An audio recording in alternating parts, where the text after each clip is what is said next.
वक्रतुंड महाकाय सूर्यकोटि समप्रभ निर्विघ्नं कुरु मे देव सर्वकार्येषु सर्वदा। पिछली वीडियो में हमने यमुनोत्री और फिर गंगोत्री यात्रा का वर्णन किया, उसके महात्म्य के बारे में भी थोड़ी बहुत जानकारी दी। अब गंगोत्री से निकलकर हम लोग फाटा आए और वहाँ से हेलीकॉप्टर के माध्यम से हम लोग केदार धाम पहुँच गए। केदारनाथ का महात्म्य है कि इस ज्योतिर्लिंग की स्थापना का इतिहास यह है कि हिमालय के केदार क्षेत्र पर भगवान विष्णु के अवतार महातेजस्वी नर और नारायण ने 1000 से भी अधिक वर्षों तक तपस्या की।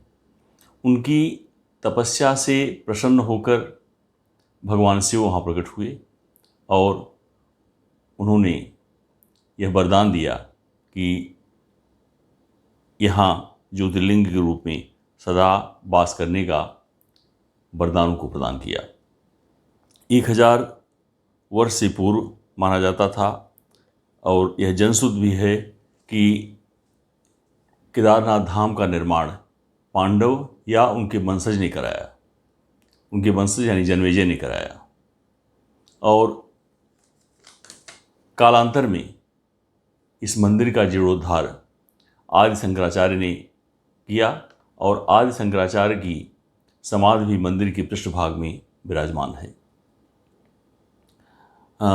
और समुद्र तल से इसकी ऊंचाई 11,700 फीट है और यहीं जो एक ध्यान गुफा बनी हुई है उसकी ऊंचाई 12,250 फीट है। केदारनाथ के बारे में कई मत हैं। सतयुग में शासन करने वाले केदार के नाम से इस स्थान का नाम केदारनाथ पड़ा और 12 ज्योतिर्लिंगों में यह एक अति महत्वपूर्ण ज्योतिर्लिंग है।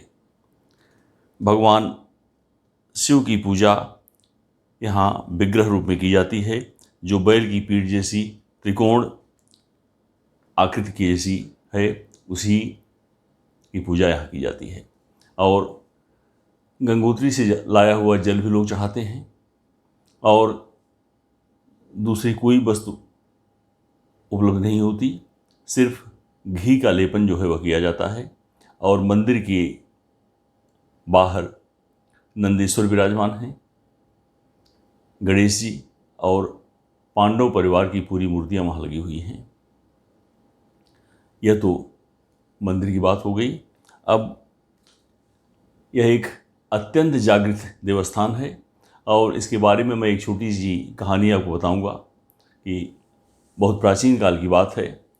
एक किसान जो कि शिव भक्त था और पैदल चलकर भगवान भोलेनाथ के दर्शन की कामना से वह केदार यात्रा पैदल करते हुए कई दिनों में पहुंचा। और जब वह पहुंचा तो मंदिर के कपाट बंद होने का समय हो गया था और पंडा लोग, तीर्थ पुरोहित कपाट बंद करके लालटेन लिए हुए आ रहे थे। रास्ते में मंदिर के बहुत समीप वह मिल गया और निवेदन करने लगा कि हमें दर्शन करा दीजिए।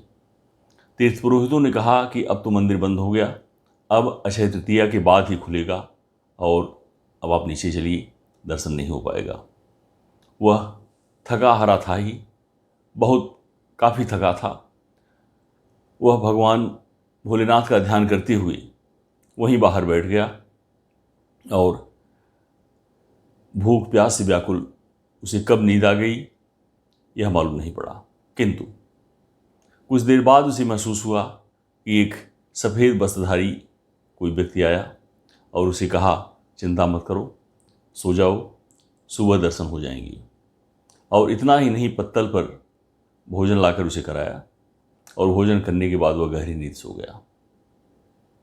और तीर्थ पुरोहित अपने अपने स्थान पर नीचे आ गए, क्योंकि दीपावली के बाद मंदिर के कपाट बंद हो जाते हैं और अक्षय तृतीया के बाद मंदिर खुलता है। और इतना समय बीत गया।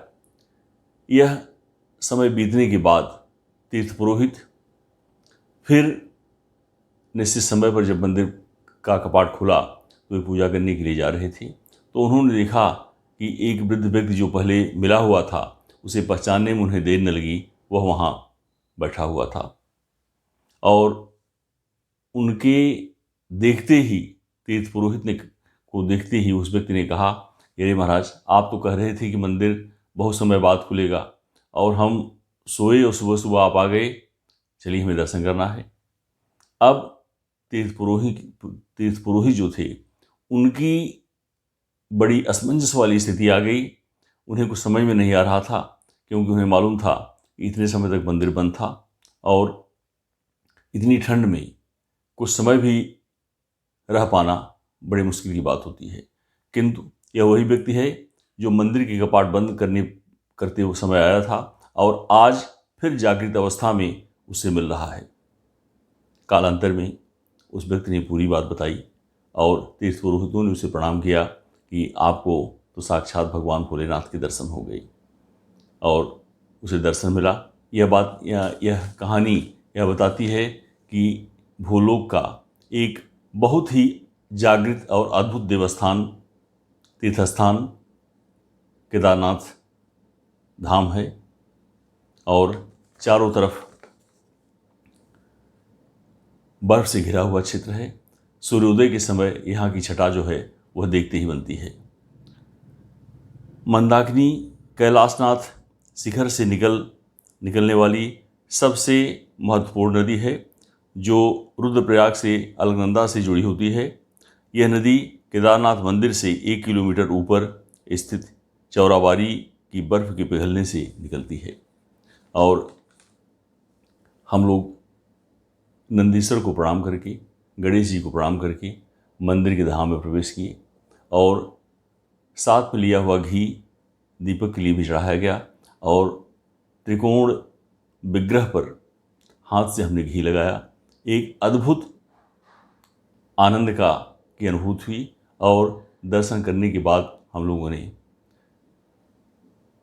मंदिर के दूसरे भाग से निकलकर उस अलौकिक छटा को काफ़ी देर तक देखते रहे। ठंड बहुत थी, किंतु ऐसा लगता था कि हम बहुत देर तक यहाँ रुके रहें। और हमारे साथ जो हमारे जौनपुर के तीर्थ पुरोहित गोपेश जी थे, उन्होंने हमें दर्शन कराने के बाद मंदिर के तमाम बारे में बताया। वहाँ से ध्यान करने वाली गुफाएं भी दिख रही थी, किंतु हम लोग वहाँ न जाकर फिर वापस केदारनाथ जी को प्रणाम करके और सीढ़ियों के मार्ग से नीचे आए और नीचे आकर हेलीकॉप्टर से हम लोग पुनः अपने स्थान पर आ गए। और इन बातों के साथ एक बार भगवान की संकीर्तन कीजिए, क्योंकि भोलेनाथ को सबसे ज़्यादा प्रिय राम नाम ही है। श्री राम जय राम जय जय राम, श्री राम जय राम जय जय राम, श्री राम जय राम जय जय राम, श्री राम जय राम जय जय राम।